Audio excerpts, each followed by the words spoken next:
Good morning, and welcome to today's spiritual reflection from Deborah's Tree. I'm the Reverend Rosalind Taylor. Happy to be with you this morning.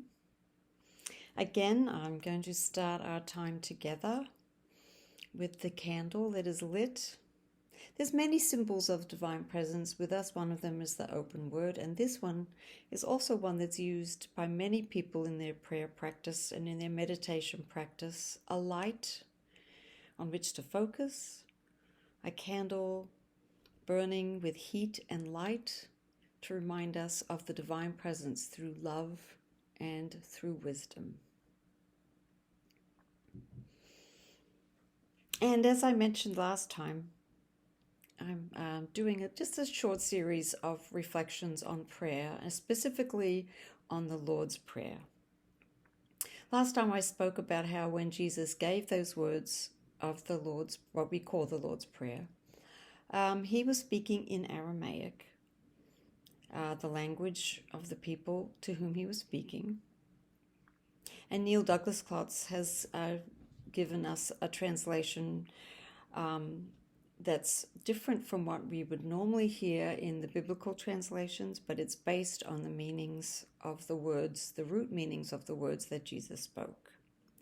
Today I'm bringing a different translation in English of the Lord's Prayer, and it comes from the prayer book in New Zealand, the New Zealand prayer book in the Anglican Church.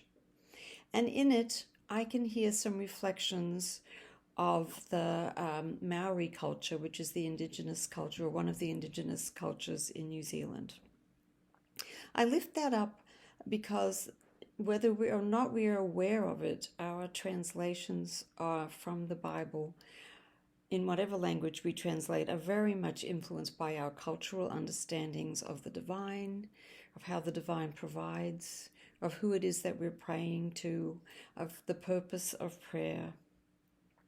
And those cultural meanings help us decide or influence us in our choice of words. And so this version of the Lord's Prayer in English from New Zealand is based in a culture of that country, just as our translations are that come from the English Bibles.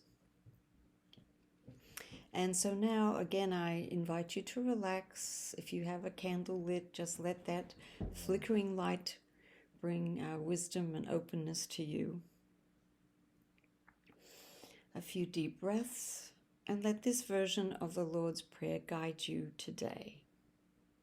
Eternal Spirit, Earth Maker, Pain Bearer, Life Giver, Source of all that is and that shall be, Father and Mother of us all, loving God in whom is heaven.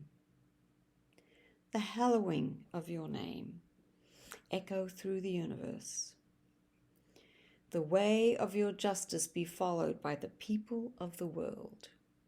Your heavenly will be done by all created beings. Your commonwealth of peace and freedom sustain our hope and come on earth.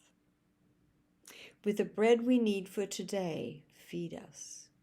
In the hurts we absorb from one another, forgive us. In times of temptation and test, strengthen us.